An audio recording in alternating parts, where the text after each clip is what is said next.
Hey everyone, welcome to Sunday Run Day. I'm Brett from Run Queensland, and today I'm joined by my good friend and fellow runner, Neil Collie. G'day mate, welcome to the show. How are you? Yeah, pretty good mate. Two boys in the park. Yeah, exactly mate. People are looking at us quite weirdly at the present time. So it's the first time we've done a Sunday Run Day like this with each other, or with someone else live anyway. But I've been wanting to get you on for a while mate. I know we met probably about 7 years ago now. So we are keeping 1.5 apart, aren't we? Yeah. This video doesn't show it, but we are 1.5. We just brought it together. So 7 years ago. It was. We met a long way back when the Blackall 100 was starting, and you sort of reached out, and you were working at Rebel there, and we got in contact, and yeah, from there we sort of developed a friendship. And but I sort of today wanted to talk more about your running and your background about your running. I know I know that you started running a long time ago, stopped for a while. Do you want to talk a little bit about that with us? So I'm now 52. Running back when I was 18, got challenged to run a marathon, and I thought, well, why the hell not? Why don't we try something different and put our bodies through the worst? But at 18 years old, you can bounce back from those days pretty quickly. Fast forward about 20 years onto that, and sadly got a little bit sick and sort of suffered a stroke. So the body didn't want to recover real quickly. But with the right people around me, the right friends and the right family, and Sharon sort of doing the right thing, getting me to the doctors quickly, all of a sudden, with recovery and rehab, the challenge of doing something stupid was there again. Yeah, I think if we can just touch on the health. I know that you've owned businesses, and we've talked a little bit about stress and things like that and how they can contribute to all that sort of stuff. Can you share a little bit on that, mate? Because I know for me, I've heard some of this, but I think it's really important to be able to let people know the effects of stress and stuff like that, what it can have. I know the running, some of the stuff you've done is magic in that, but I think the recovery from the strokes is where the real magic is, you know, the love of your family and how you've cared yourself back in. So can you talk a bit about that? We sort of had our own business for about 5-6 years and loved what we did, like in a sports store, which was fantastic. The challenge was amazing, but the stress levels were quite high because you're always on the go 7 days a week, and that put family pressure. We just had a young son at that stage as well, so all of a sudden there's more pressures add on to it. And I suppose maybe that sort of contributed towards getting sick as well, you know, down the track. You lose the sort of the momentum to look after yourself because you're so worried about working that you worry about the body is not the worry. And all of a sudden put on a fair bit of weight, had my stroke. I was about 110 kilos, so almost rolled back in the water a couple of times when I went to the beach. The big whale was getting sort of pushed back into the water. But the challenge was to lose the weight, and the challenge having the right people around me, and you know, especially Sharon, to start the momentum and sort of say, yes, well, I'll let you do it, because she was very controlled on holding me back for as long as she could. She was, and I understand totally, she was worried about me trying to do something stupid and affecting me even worse. But then if I didn't do it, it was affecting me. Well, I think, you know, we'll get to the Blackall and, you know, how that came about with your finishes and stuff like that. I think the one thing I remember you talking about, and I think it's really important to share, is that moment when Sharon realised you had the stroke. I think it's really important to let people know, because it's literally saved your life. And I know some people I know a lot of people know and mightn't be aware that you literally had to train yourself back to talk, to walk, not to mention where you got to run. And I know, I didn't know this, but you'd mentioned that I think it's your left or right foot, left foot actually doesn't pick up as much as the right, still to this day. So to do these runs that you do is bloody magic. But can you sort of share about how that worked with Sharon, that moment when she realised and got you to hospital in time? So I went to bed feeling a bit off colour, and you didn't think about anything too much, just thinking I was tired or a bit run down and what have you. And, you know, she was a bit sort of still concerned, thinking, oh, well, he's gone to bed early. That seems really early to go to bed, 7 o'clock on a I think it was a Saturday night, I think it was. And so she came through the bedroom probably about an hour later, and I just turned to her and said, I think I'm in trouble. And she said, I can't understand what you just said. And then she turned the light on, and she sort of asked the obvious questions about sort of, sticking your tongue out, putting your arm out. And weirdly enough, she read a post on Facebook about strokes the week before. So she understood what a stroke was, how to sort of detect it. And even the more amazing thing was that Easton, which is my son, and Sharon picked me up, carried me to the car, and had me in the car within minutes of it happening, in the car off to Nambour Hospital. And luck is on your side. Luck is on your side for the fact that the guy on call was my stroke specialist. So sometimes you just get lucky. And he just said to Sharon, I'll look after it, don't you stress. And so I don't try to overplay what a stroke was, because it was pretty tough. It's not as bad as some people have them, but it was the point of speech was very slurred, to the point of having to trying to get words out. Like, just a classic example, I got taught how to remember someone's name. So if it was Mrs. Brown, for example, it was a colour. Think of a colour. Now it's what colour can we call it? We've got to call it, okay, Mrs. Brown. Brown's a colour. So you try to think of things. I even said to one person one day, that's a nice set of plants you're wearing. So they looked at me as like, shit, he's drunk. But it was, that's the sort of things, words just didn't come out. And even to this day when I'm tired, and, Sharon can, attest to this, even yesterday, I couldn't even think about yesterday. I was tired. I was a bit run down yesterday, to the fact that there was a freckle on the top of my coffee cup. And I could not even think about what the thing was called on top of my cup, even to this day. So to this day, when I'm tired, I get very lethargic and very tired. Like, my eyes get very dark. Running wise, why did I take up trail running? It is probably the stupidest thing to do when a person can't use their left leg properly. My left foot I can't feel still to this day, which is great when you do something stupid like sort of roll your ankle and tear all the tendons off your feet in the first year of attempt. So here's me sort of struggling back to checkpoint, and they're going, you can't continue on today. And I went, really? Okay. And it was just blown up like a balloon. So that was my first year attempt. And what made you, can I ask you, interrupt you there? Yeah. What made you think to want to run 100K, or to see if you could go that far? I know you've done marathons over your lifetime, and you did some smaller trail runs. We did some lead-up trail running with a group of people. I think if you go to our early YouTube before the first event, there's some bad dancing. Fun nights out there, and when we were running around with different groups of people to start with. What was the calling for you to go to do that? Was there a connection to nature, or what was it for you? There was Melissa Taylor and Tanya Davey were my little monkey people. They decided to challenge me and said, we should do something different. We should just get off the roads and start running trails. And so I reached out to Brett, and it was a phone call that I will never forget, for the fact that here's a person chatting to me on the phone, and I really felt like this person was engaged with what he was doing. He wanted to make this run special. And this was even before the first year. And I was hooked. As soon as I spoke to Brett, I was hooked in the race. And that was before the shotgun took off for the first day. And ever since then, Blackall's been my baby. I just want to be there every year, in some form or other. Last year I didn't run, and I decided to dress up last year, which had a bit of spice to one of the checkpoints. But I love the fact that in nature, every single year, Blackall's been different. It's funny because I think it was your third attempt. I'm not sure what year it was when you finally achieved the finish in the 100K. The first year you rolled that ankle and it blew up like a beauty, which obviously was a thing with the stroke still. Second year? What was the second year? Second year, the brain just wasn't functioning. I just walked into checkpoint, the 70K checkpoint, and I just walked in and said to my crew, that'll do, let's go home. And they said, why? And I said, brain is not working today. Do you feel with that, that's an interesting point. I know that we see a lot of runners that will get to that point and it's either fatigue or whatever.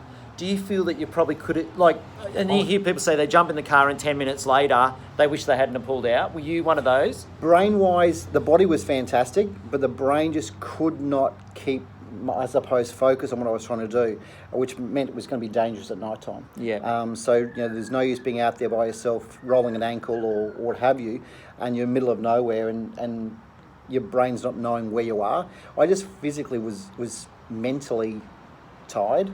And it really was a point that I went, this is not the day for me. It wasn't my day. Yeah, I think trail running is interesting like that. I've had a few different races I've done, and you kind of, I've pushed through a few times, and there's other times where I just knew that there was an injury on the go, and it's really hard to draw that line, isn't it? And you think, 100%. what am I going to do? The first time I ever dropped, my ego. I don't know if you've ever had that, but my ego was in the way, and it was almost pushing me to a point where I thought, I'm going to keep going. And I'm glad I didn't, and I learned a lot about myself. I think trail running's good like that. That's what we do, is we go out there and we be our best. And on the day itself, there is so many factors, whether it's rain, whether it's cold, whether it's heat, whether it's anything at all. And some days just don't happen. Look, I've run some of my worst days I've run on, and I had the best runs of my life. And then some of the best days I felt fantastic, I run like a busted. And that's sort of the difference in the two. And I think Blackall's the one that challenges all of us. And that's why we come back every year, is the passion that Brett and his team have to make this run the best run, in my opinion, in the world. And I've been on a few runs over the place, but it's something that I keep calling out to people, going, if you've never tried it, it's not a run like anything else. You walk in there into a checkpoint, and the checkpoint are like family. They might even not know who you are, but all of a sudden they just care about you. What do you need? What can I do? How can I help you? On the third year, I can honestly tell you there was tears. Oh, before we get to that, let's talk a bit about the third year, because there was a different style, I feel, in your training. It was a lot more relaxed. It wasn't even really about, I'm going to finish this. There was this training progression, and I remember watching it. It was just about getting each training session in and gradually building and getting stronger and all that. And I think I remember seeing you at around, I was driving on part of the track at around 68 Ks. And I just remember thinking, he's going to finish this year. You just look strong. There was something quite special. You didn't look very fatigued at all. Wasn't my dancing? Wasn't your dancing? Okay, cool. Actually, okay. I think you did do a jig when I seen you, I and did. I thought it's on. I did. But I think for me, one of the real special moments was, I think, about 21 hours, was it? 21 hours. So you came in there at about, what's that, about 3 in the morning? Maybe 3 or 4. About 5:03 in the morning, you finished. But for me, I call it that moment. There's that photo with my wife, Megan, where I might actually put that on the front of this video when we put it up on YouTube, because for me, it really embodies what the Blackall 100's about. I mean, I had to walk away because I feel a bit emotional when I think about it, because I knew what it meant to you to finish. When you finally got across that line, and I remember I had tears in my eyes. I walked away because I thought, I've got to sort myself out before I come back. I went looking. Yeah, but Megan has this big embrace with you, and I just remember her getting emotional about it too. And it's funny how a run can do that. Can you talk about how that felt? I know a lot of people talk about when they come back into the QCCC, you've got about 300 or 400 metres to go when you come up that finish chute. And as you were coming through that doors, how that felt for you? Can you talk about that? I reckon coming down to the QCCC gates, the goosebumps were like sort of massive mozzie bites all over my arm. They were just incredible. Just that feel of going, I think I've done this. And you realistically say to yourself, but I still haven't got there yet, because realistically you've got to ring that bell, and that's the part that really makes the whole experience even better again. But coming down that runway, or that parade into the finish line was outstanding. Virtually the thoughts about meeting Brett on course, meeting the checkpoints, meeting my crew, who were just incredible during the whole day. But coming down that runway, all the memories there came flooding back. But when I walked through that doorway, and the bell was sitting there, and I've given that thing a nice little shake on that thing, and Megan was there, and it was just, everything erupted from internal. And it was just the most amazing one. It was a great hug, so Megan gives the best hugs, but I think it was just the fact that 3 years of preparation, and I'm never going to be the fastest runner, so don't even get me wrong. This is about doing your best, not the fastest.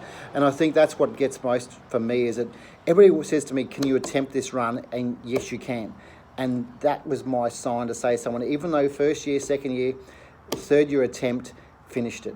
And that's the moment, crossing that line and that hug, was just incredible. I still look at that photograph probably every month. If I start to doubt myself and why am I doing this, this training, I look at that photograph and I did get stronger. Brett's exactly right.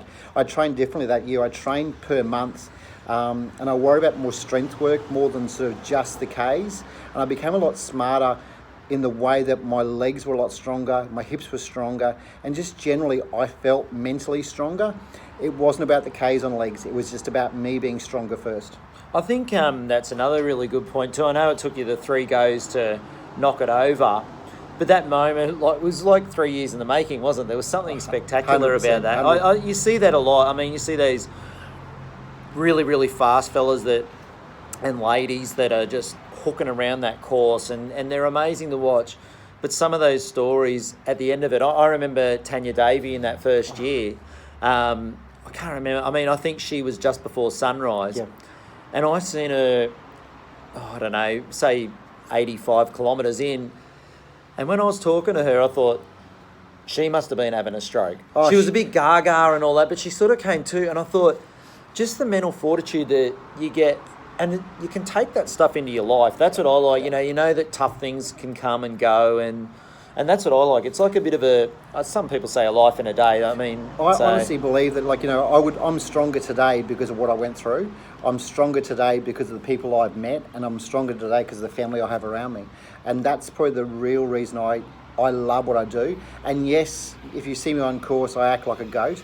Hopefully I can give hugs this year. I'm just hoping that... Well, we'll have to see how we go. I might be banned. I might have my arms banned behind my back or something. We'll be whacking these ones everywhere as we go past. But it's the most amazing. Like, I remember Chrissy Redwood, she caught up with me on, or the other way around. I went past her on one of the switchbacks, and she just yelled out, quick, give us a hug. And he's an elite runner, stopping for a hug on the way through. And for me, that means the world to me, because here's someone I look up to and stopped to give me a hug. And that's the power that gives you that sort of refill of your tank, as you go around. Because I honestly believe that we've got the ability to do anything we want, but we have to believe it first. And I think the first year I went, I'm not capable, didn't believe in myself. Second year, definitely didn't believe in myself. I didn't think I'd done enough work mentally or physically. And third year, I knew I had it. It was just a matter of, running that 100 Ks and getting through, and still to this moment, happiest moment of my life. Oh, it's pretty cool. In my running life, could be. Yeah, I was going to say running life. Jeez. Yeah, I think Yes. I think for me that's one of the big things that we'll see this year. There's a lot of new people. I mean, me and you are just about to go for our Sunday run tonight. Yep. We're going to go and do a bit of training ourselves with a bit of a gang around here.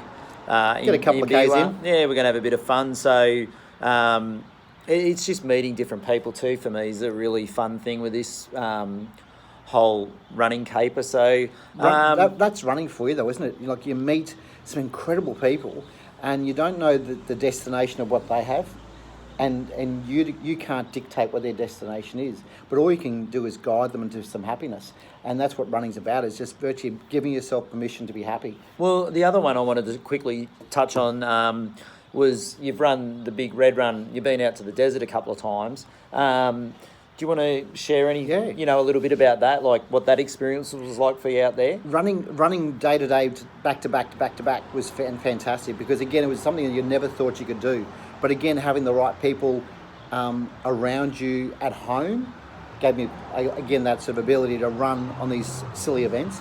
But the Big Red Run was an event that you're unsure whether you can get up the next morning, because you've never done that back to back. And just to give people a bit of feedback on that, that's 3 marathons in a row. Yep. Followed by an 84k. You got a 30k run, and then the 84k. Yep. And then the 8k or whatever it is to finish. So it ends up about 250 kilometres over 6 days. 6 days, yeah. I pulled out unluckily on the last day, just through, I won't say exactly what it was, but it was the kidneys weren't working too well. But having the ability to run back-to-back marathons across, 3 or 4 days was incredible. And the atmosphere, the sand in your feet, the smells of the outback, and having nothing around you apart from sort of sometimes yourself and you know, some cactus and what have you. But nighttime was looking up to the stars and seeing this pristine skyline or night sky. The stars were just outstanding. With no light pollution? Yes. And out there was just, everything was pure. Do you feel a bit humbled by that? I think ultra running's humbling anyway, but Every day you get humbled by, you know, someone saying, oh, how lucky I am, which is true. I get to play in my backyard the whole time here at Glasshouse and Beerwah, and I think again giving permission to people come along and have some fun, because this outdoor stuff is so much better than the road, and again, no taking away of how amazing road runners are, but the trail is just the best place to be. And if you've never done Blackall, got to come and do it. Seriously, Blackall 100 or even Blackall 50 if you want to try it for the first time. It will be life changing. We're You'll going to get have to some meet fun. Brett, and you might even get a hug or two. So which will be pretty cool. if I'm allowed. So anyway, mate, on that note, we'll probably wind it up, but I just wanted to ask you, Yes. other than toilet paper, Yes. what's one thing you can't do without on the trail? Oh, a hug. Oh. I can't do without a hug. Jesus Christ, you must be Not a lot. struggling at the moment. I've had my arms strapped behind my back for weeks, but I think just the ability to run and having your own momentum. So the toilet paper, yes, it's always a big positive. And I remember even seeing a little mound on one of the Blackall nights. Dark night, I can see this thing coming. I was running towards it. What is this? And someone done an amazing masterpiece with their things, and on top was the toilet roll on top. That was very interesting to Very see. nice. Yes, very nice, a little bit of artwork on the trails. So people clean your mess up. Yes, don't leave it on the trails because I could have tripped Shocking. over. But I just love being around people. Like that's why you're out in the trails. Well, mate, I was going to give you a hug. I'll give you one of them. Thanks for spending Hands are covered. Thanks for spending your Sunday with me, mate. I really appreciate it, and I can't wait to see you ring that bell again in October. Do not miss out the opportunity. You got a few chances to get in. Yeah. So I don't know what's left now, but there wouldn't be many left now. No, we're under 100. Get your registrations happening tonight, because seriously, this is a lifetime of an experience for you. So come along and give it a go. We'll see you at Blackall 100. See you on the trails, everyone. All right. See ya.